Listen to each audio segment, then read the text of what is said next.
Doctor గారు బరువు తగ్గడానికి చాలా ప్రయత్నాలు చేస్తున్నా అన్ని రకాల టెస్టులు చేయించుకున్నప్పటికీ అన్ని పాజిటివ్ గానే బాగానే ఉన్నాయి.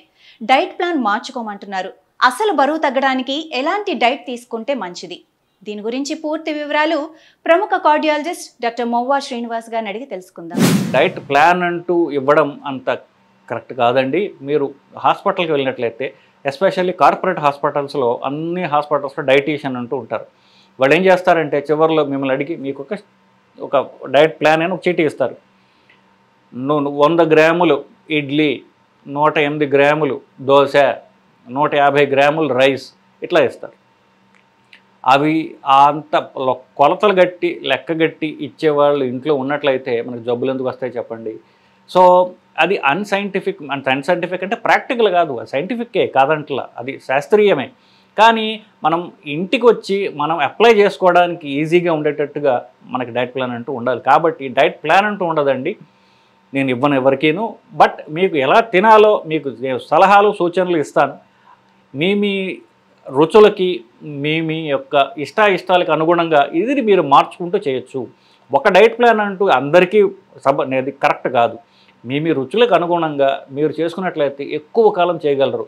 అందరూ ఇదే తినండి అని ఏ ఒక్కరు చెప్పినా కూడా అది కరెక్ట్ కాదు. ఎందువల్ల తెలుగులో చెప్పారు కదా, పూర్వకో బుద్ధి జహ్వకో రుచి అని. ప్రతి నాలుగుకి తనకి ఇష్టాయిష్టాలు అటువంటి రుచులు ఉంటాయి కదా, ఆ ఇష్టాయిష్టాలకు అనుగుణంగా ఉన్నట్లయితే ఎక్కువ కాలం వారు చేయగలరు. ఇదే చేయండి, ఇది చేస్తేనే మీరు ఆరోగ్యంగా ఉంటారని చెప్పినట్లయితే ఏదో మొక్కుబడి కొంతకాలం కష్టపడి చేస్తారు. ఆ మొక్కుబడి తీరిన తర్వాత 2 నెలలు 3 నెలలు 6 నెలలు అయిన తర్వాత ఆ డాక్టర్ వద్దు, డైట్ ప్లాన్ వద్దు అని మార్చడం జరుగుతుంది. సో ప్రాక్టికల్గా చెప్పాలంటే మళ్ళీ ఒక తెలుగు నానుడు ఉంది, ఏమిటంటే 3 సార్లు తినేవాడు రోగి, 2 సార్లు తినేవాడు భోగి, ఒక్కసారి తినేవాడు యోగి అని. సో మనందరం అన్నం ద్వారా మనందరం యోగులు అయ్యేటటువంటి మనం ప్రయత్నం చేయాలి. సో రోజుకి ఒక్కసారి తినేటటువంటి ప్రయత్నం మనం చేయాలి. సో మరి మిగతా 2 సార్లు ఏం చేయాలి? ఆ 1, 2 అంటే ఏమిటంటే పొద్దున్న లేవంగానే అందరూ మీరు 6ంటికి, నేను పొద్దున్న ఎర్లీ మార్నింగ్ ఒకసారి రన్నింగ్ జాగింగ్ చేస్తాను అనుకోండి, పొద్దున్నే 6ంటికల్లా మొదలు పెడతారు ఈ టిఫిన్లు తినడం. టిఫిన్లు బండ్లు వాళ్ళు పొద్దున్న 6ంటికి లేవడంతో తిండి మొదలు. సో పొద్దున్న తిండి దయచేసి అవాయిడ్ చేయడం మంచిదండి. పొద్దున్న కడుపుకి కాస్త రెస్ట్ ఇస్తే బెటరు. సో పొద్దున్నే లేచి తిండి మొదలు పెట్టకండి. ద్రవ పదార్థాలు తాగండి. కాఫీ టీలు పొద్దున్నే తాగొచ్చు. మీకు కావాల్సినటువంటి పాలు, కాఫీ, టీ, కనీసం మజ్జిగ అయినా సరే ఏదో ఒకటి పొద్దున్నే ద్రవ పదార్థాలతో మొదలు పెట్టండి. పొద్దున్నే తిండి తినకండి. పొద్దున్నే బ్రేక్ఫాస్ట్ తినడం అనేది అంత మంచి అలవాటు కాదు. మంచి అలవాటు కాదు అంటున్నాను కానీ చాలా చెడ్డ అలవాటు అది. మీకు బరువు తగ్గాలి అంటే ఎవరు 18 ఏళ్ళు దాటిన ప్రతి కుర్రాడు ఎక్కువ బరువే ఉంటున్నాడు కదా ఇప్పుడు. సో ఎక్కువ మంది ప్రజానీకానికి బ్రేక్ఫాస్ట్ తినడం అంత మంచిది కాదు బరువు తగ్గాలనుకునే వాళ్ళకి. సో పొద్దున్న బ్రేక్ఫాస్ట్ అవాయిడ్ చేయండి. మధ్యాహ్నం మీరు తినేటటువంటి లంచ్ వరకు కూడా మీకు ఎంత ద్రవ పదార్థాలు కావాలంటే అంత ద్రవ పదార్థాలు, అంటే స్టార్టింగ్ విత్ వాటర్, మంచినీళ్ళు తాగొచ్చు కడుపు నింపుకోవడానికి. సో వాటర్, లేకపోతే పాలుకు సంబంధించినటువంటి పాలు, మజ్జిగ, కాఫీ, టీ. ఇంకా బెటర్ కావాలంటే గ్రీన్ టీ లేదా బ్లాక్ కాఫీ, ఇట్లాంటివన్నీ కూడా. బుల్లెట్ ప్రూఫ్ కాఫీ అంటే పల్చటి నల్ల కాఫీలో, పాలు లేని నల్ల కాఫీలో కాస్త ఆయిల్ ఏదో ఒకటి ఎనర్జీ కోసం, ఏంటిది నెయ్యి, నూనె, కొబ్బరి నూనె ఇట్లాంటివి వేసుకోవచ్చు. సో అది దానివల్ల మీకు ఎనర్జీ వస్తుంది. సో ఒట్టి బ్లాక్ కాఫీ కాకుండా ఇలా చేసుకున్నా కూడా మీ ఇష్టం. సో ద్రవ పదార్థాలతో మధ్యాహ్నం దాకా గడపండి. మన టార్గెట్ ఏమిటి? రాత్రిపూట సాయంత్రం మాత్రమే మనం తినడము. సో మధ్యాహ్నం కూడా మీరు ఏం చేయాలంటే లంచ్ తినండి. అంటే ఆకలిగా ఉండటం అనేది ఏ డైట్ ప్లాన్లో కూడా ఉండకూడదు. సఫరింగ్ ఉండాల్సిన అవసరం లేదు. మీకు ఆకలి వేస్తే ఎక్కువ కాలం చేయలేరు కదా. సో కడుపులో ఆకలి లేకుండా ఏమి తింటే మనకి క్యాలరీస్ తక్కువ తిని మనం నడుపుకోగలం అనేదే తెలివితేటలు. So eat intelligently. ఇప్పుడు ఆకలితో అన్కాన్షియస్గా తినేయకుండా ఏమి తింటున్నామని చూసి తినడం మాత్రమే, తెలివిగా తినడం అని మాత్రమే చెప్తున్నాం. సో మధ్యాహ్నం లంచ్కి వచ్చాం కదా, సో లంచ్లో రైస్ అవాయిడ్ చేయండి. మీరు జనరల్గా అవాయిడ్ చేయాల్సినటువంటివి కార్బోహైడ్రేట్స్ అంటాం. కార్బోహైడ్రేట్స్ కామన్గా మనం తినే తిండిలో 4 రకాలు ఉంటాయి. ఒకటి రైస్, రెండవది చక్కెర అంటే చక్కెరతో ఉన్నటువంటి స్వీట్స్, చక్కెరతో స్వీట్స్, బెల్లము. సో చక్కెర అండ్ అండ్ ఎట్సెట్రా. రైస్ అంటే అన్ని రకాల rice, white rice, brown rice ఇట్లాంటివి. రెండవది చక్కెర గురించి చెప్పాను కదా. మూడవది దుంపలు, అన్ని రకాల దుంపల్లో కార్బోహైడ్రేట్ ఉంటుంది. సో నాలుగోది ఏంటంటే పండ్లు, తీపిగా ఉన్నటువంటి పండ్లు. ఈ 4 common source of carbohydrate. So రోజు అన్నం తింటారు, రోజు స్వీట్స్ తినరు చాలామంది. సో అలాగే రోజు పండ్లు తినరు. 4 రోజు దుంపలు పెద్దవాళ్ళు తినరు. సో కామన్గా రైస్.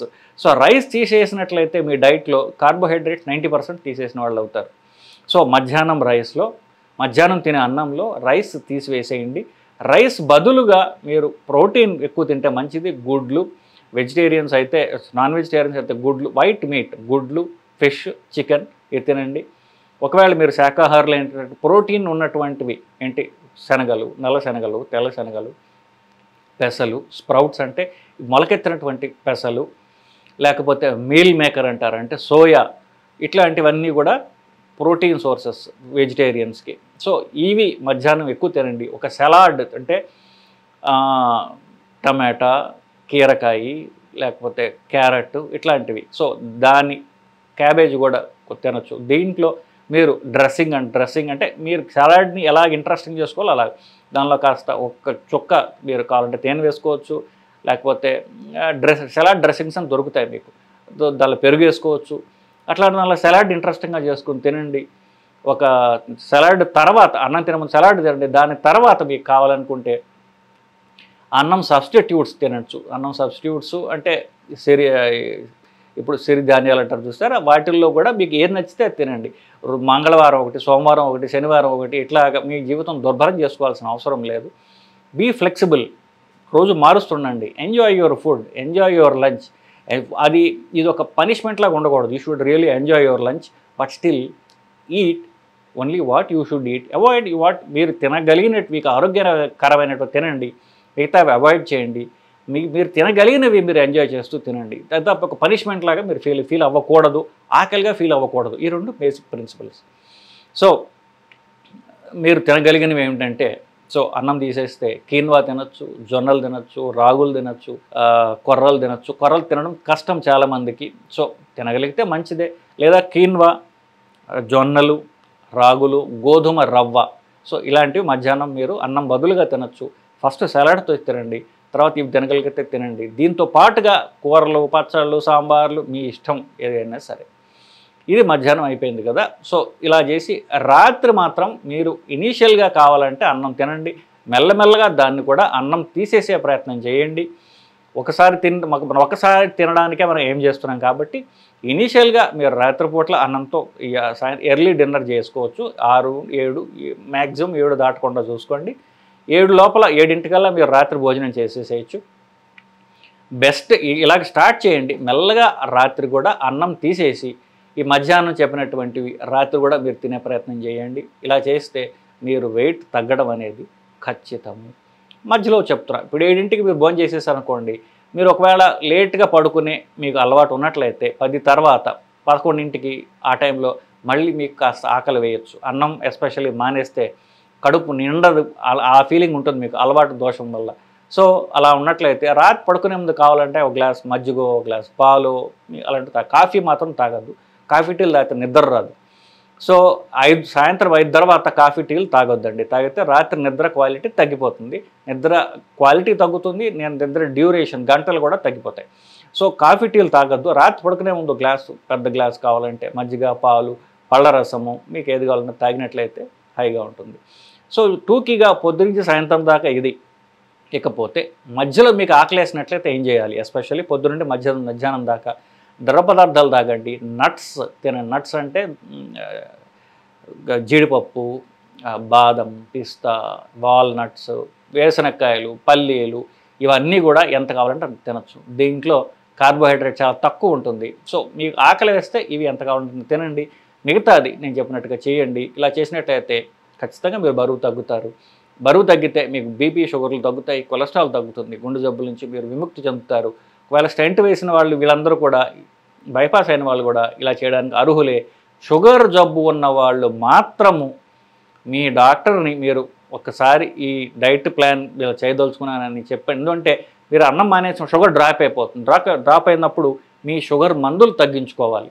మీరు సొంతగా తగ్గించుకునేటటువంటి కంటే డాక్టర్ సలహా ప్రకారం ఈ డైట్ నేను చేయదలుచుకున్నాను, ఎందుకంటే షుగర్ మందులు నేను తగ్గించుకోదలుచుకున్నాను, కాబట్టి షుగర్ మందులు తగ్గించండి నాకు అని మీరు అడిగి షుగర్ మందులు గ్రాడ్యువల్గా తగ్గించుకునే ప్రయత్నం చేస్తే మీరు చేయొచ్చు. కానీ షుగర్ వ్యాధి ఉన్నవాళ్ళు మాత్రం మీరు డాక్టర్ సలహా ప్రకారం చేయండి.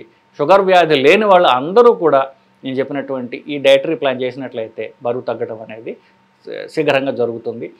నెలకి 2 కిలోలు బరువు తగ్గడం అనేది ఆరోగ్యకరం, అంతకంటే ఎక్కువ ఉండకపోవడం మంచిది. స్లోగానే పోండి, నెలకి 2 కిలోలు తగ్గితే చాలు. 6 నెలల్లో 10-12 కిలోలు తగ్గుతారు మీరు, అంతకంటే మీకు కావాల్సినే ఉంది.